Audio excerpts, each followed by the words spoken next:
Okay, yeah, I know I haven't did a video in a while. And,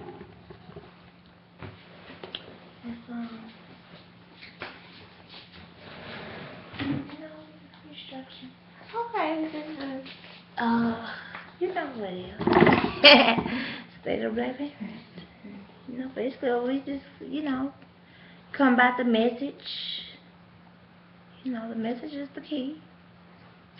And so this video, I'm going to do various videos, but don't forget to tune in on Monday at 7 p.m. East Coast time, 914-803-4571.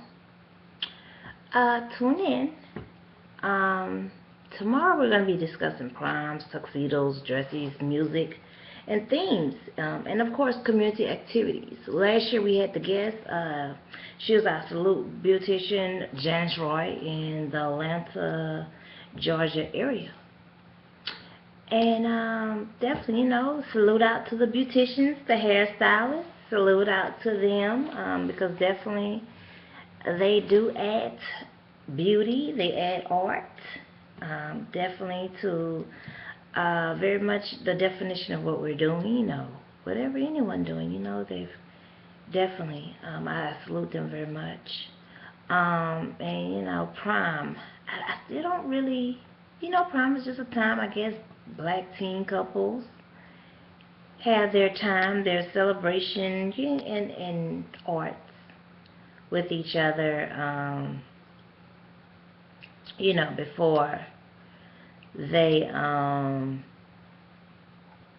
before they depart off, in case they don't see each other for college, I guess, but do want to know if they have more. Do y'all remember that movie that Symone was in, where they had two different proms? And I took no big deal to it.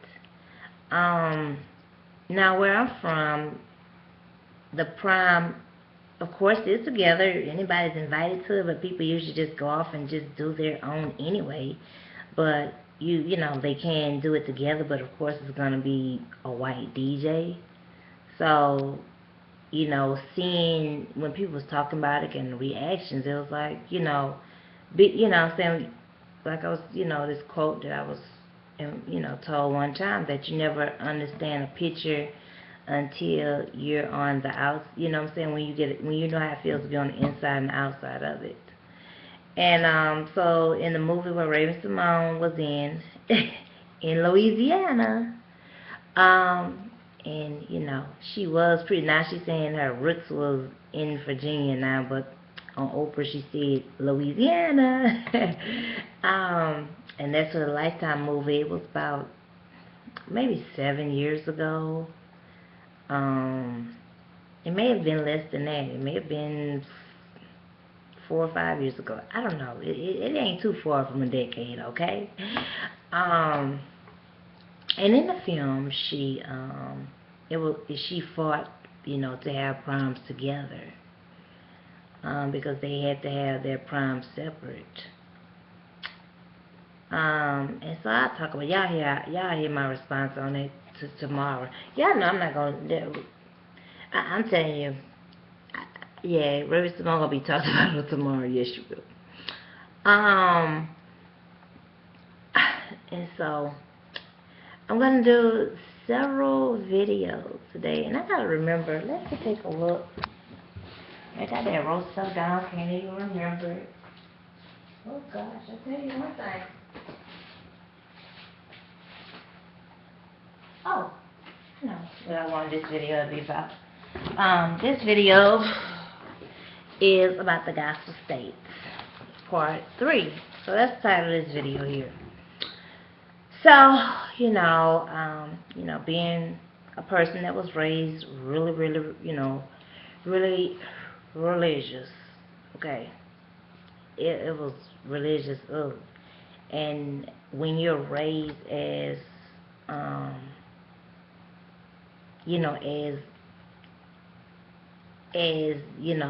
the only person being raised that way, it's different than when you have 4, 5, 7, 10 other people. Because I believe when you got company, you can get through pains a little bit easier, especially if all y'all are under that, and you know what I'm saying, all of you all are receiving that. But when you are the only one and the only one in that, you know what I'm saying, everybody sees on the outside and replies, it's totally, you know, ugh. And so someone can always tell you, you know, people overdo that, forgive and, you know, all this and that. That's manipulation. And as you know, as I done been inside that picture, and you know, I really did try to work hard at, you know, trying to live within, you know what I'm saying, but to get there, and the fact that you gotta hide about, you know what I'm saying, your interests of those, you know, the ancestors. Oh, well, forget about the dead, you know, you shouldn't be praying to the dead, that's witchcraft, you know, you shouldn't, you know what I'm saying, forget about history, live now. Well, you can't make decisions if you don't know history. And so then you're in a backward strut, and then, you know, just a whole lot of confusion brought upon you, and you're judged very harsh and critical for it, and you're not able to make really rational decisions. And, you know, I'm definitely, you know, I'm about to keep it simple. I'm not into all that. I hated literature in school. You know, literature and, you know, the Bible, you know, the religion was like, it both was like it was competing with each other, and you're trying to balance both of them in life. Because why is it that when you go to school they have literature as the priority for you to learn, when, you know what I'm saying, it doesn't get to the layman point? You're gonna have a literature story for a kindergarten, first, second, third. No, literature literally started about, I'm gonna say first or second grade, when they teach you about the tortoise and the hare, and they had something about the ant and something else, and it gives you all this little extra thinking and stuff like that. It's like, well, god dang, can you almost get to the point and give me something more interesting about somebody, you know? I remember one of my favorite stories in third grade to read, and just for me, basically, you know, that's why I talk about the deck of cards, you know, what you have to choose from. And so when I could be like, okay, my favorite story, and it was a 1970-something book, a reading book. It was about Scott Swarsman. I remember it was a, trying to remember, I remember one of the Scott Swarsman book had this horse on it, and it had a maroon color on the edges of it. That was one of the books. And I remember another book was a turquoise color, and I thought it was just so beautiful. That literature book, but the stories inside were just terrible. So I just used to try to daydream about the cover to focus on this literature story and try to pass the test. Cause I used to get tore up, okay, behind literature, and I got tore up for making a C. I was badgered everything for a C. And so, ugh, that was ridiculous. And my favorite story in third grade was about, you know, was Bill Cosby had a story written there, and I was just so excited. Oh yeah, something interesting. And then he had this other story here about the Roosevelt family. It was, you know, whoever the artist that wrote it just looked interesting to read on it, but you know what I learned on the inside of it, I didn't like it, but it was a part of history and it was within truth, so that's why I could say I liked it. Another story I remember was where the cousin got there and took some crackers and water. It was a story about Annabelle. Oh gosh, I didn't like that story. That was one of the literature stories I remember from third grade, and I remember it, but I don't like it. She got there, and I was like, oh gosh, I would not want anybody to get there and do that to my child. Like, okay, you need to don't water food that don't need to be watered down. Just yucky. And those like the main stories I remember in school. I can't even tell you no other. Like Ernest Hemingway, I don't remember the title of his stuff, but it was tolerable for me to be able to read it, because some of them I just couldn't go past the first paragraph. Oh gosh. And so the way I feel about the Bible is it's a parable. You know, the book of Psalms, that's something to meditate your mind out, but you still got to put consciousness into it. The book of Ecclesiastics, definitely black community need to really put some math with that. Yes, we do. As a people, we need to. The book of Proverbs, oh, yes, yes, yes, yes. And so the Bible is a parable, but you can't, you know what I'm saying? You got to work it out like math, because it has something literal, but it's literature, and, you know, it doesn't give exact solutions. It could be like, thou should not kill, but if somebody trying to kill you, you know, and how are you supposed to forgive somebody that killed you because you're black, or try to make you feel, oh, well, you didn't have the right clothes on, you didn't have the right hairstyle, you didn't have the right name, you know, petty shit. and so it's like, oh, okay. It ain't okay. It's a parable. And you know, that's how that divide and conquer really is able to go to work.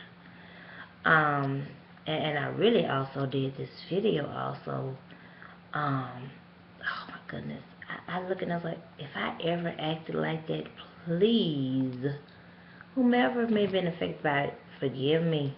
Okay, I see some of these YouTube videos, and really, you know, as I recall some people I've encountered in life, and I was like, oh, that is a horrible way to be. Really, really. You know, some people get micromanaging with their religion. They want to pick-pack with you. Like, okay, if you ain't telling everybody you encounter, you're not coming at all of them this way, don't come to me that way, okay? I just kind of really cut, you know, I'm going to hear what you're going to say, Jay. I'm going to hear what you got to say, just like you Adolf Hitler, but, you know, and this one video, I have to talk about it. And so, on the video,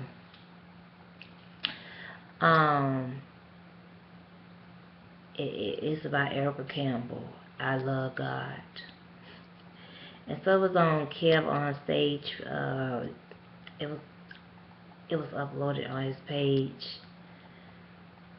And my thing is, if you don't like it, it don't have to be a nag. You don't have to make a felony or catch high blood pressure over it, okay? You really don't. So I seen, her name was Lydia Bliss, Minister Lydia Bliss. I see she's in the church van. Maybe she's just hippie Christian. You know, y'all remember the churches back in the day that was in the van, and, you know, you was like, okay, I believe it was worse than the Wildflowers. And not to say the Wildflowers was bad, but it just was kind of weird. It was real army survival people, you know, had the hair and the music, and so, you know, there was just, you know, with that little, y'all know that little, the tie-dye shirts and stuff like that, and that symbol really did brand to them. And so that what she remind me of with the religious way. And oh gosh, no.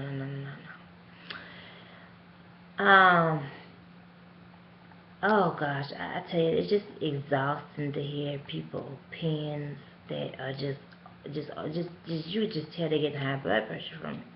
And it's not like they have to get high blood pressure, but if you don't like the song, move on with it. I mean, Jesus don't need you advocating over petty shit. He really don't. Jesus, God, whomever you believe in, okay? Just petty, just pet picking. I mean, if you can't read every verse of the Bible, you don't know every chapter of the Bible, there's like, what, at least 10,000 pages in the Bible, and you're, you know, come on, out of 10,000 stuff and 100,000 verses, you're gonna pick up whatever. That's the audience that listens to her music. And if that chill them down from doing, you know, then okay, I love God. Okay, I love God. Okay, that is not mine. But I am not going to nag over it. I may give a reply, I don't like that, whatever. I'm not going to, what no event on it. That's what, I'm possible to do. But I'm not about to get there. Oh, you are sinning, Erica. Oh, you need to be rebuked, Erica. Like, let Erica be Erica. She got her audience. That's what they like. That's what keeps them calm. And they could really be listening to some lyrics that, and just because you don't feel the Holy Spirit don't mean good spirit ain't in it, okay? I'm not gonna nag it. I'm not gonna nag about that. It's an audience, that is the people that listen to Mary anyway. Now, when Tina becomes solo, who's gonna listen to her? I believe it's gonna be more Boucher people that's gonna listen to her, along with people that are trying to balance their lives, but they're not, what I'm saying? They're the mile of the crop or mediocre of the crop. So that's going to be Tina audience. But Erica, she's going to have that club crew, okay? Yeah, she is the club, the backwoods. That's going to be her audience. And I ain't nagging over it. So you love God, they love God, and then God love them, and they love them to love themselves. Go ahead on, okay? Hashtag Black Parents Live. Hashtag BLK Youth Radio. Hashtag BP Now. Hashtag State BP. Communicate with us. We're on Twitter. We're on BBnomics, the Black Owned Crowd Fund. So definitely contribute $10. I know y'all, what I'm saying? I know people spending money on, extensions. So take a paycheck and don't do an extension. Or just reuse the ones you got. Get a bootleg to do it. So $10, $20, $50, definitely, and also share. Tune in on Mondays, 7 p.m. Eastern Standard Time. So definitely tune into the rest of these videos. Subscribe, reply, and share of this channel, the radio station, everything that we're doing. And so I'll see you all for September, New York City. Definitely stay updated, and you can purchase your tickets on Eventbrite now. The rate will be changing. It's a $20 value, so the rate now, and right now it's $10, and it includes your children, but do list that they're going to be on there when you register on Eventbrite. All you gotta do is put in State of the Black Parent. The tickets will come up along with the radio show. It will be a photo of the family that we have authorized to. So I will talk to y'all later. Gospel State Part 2.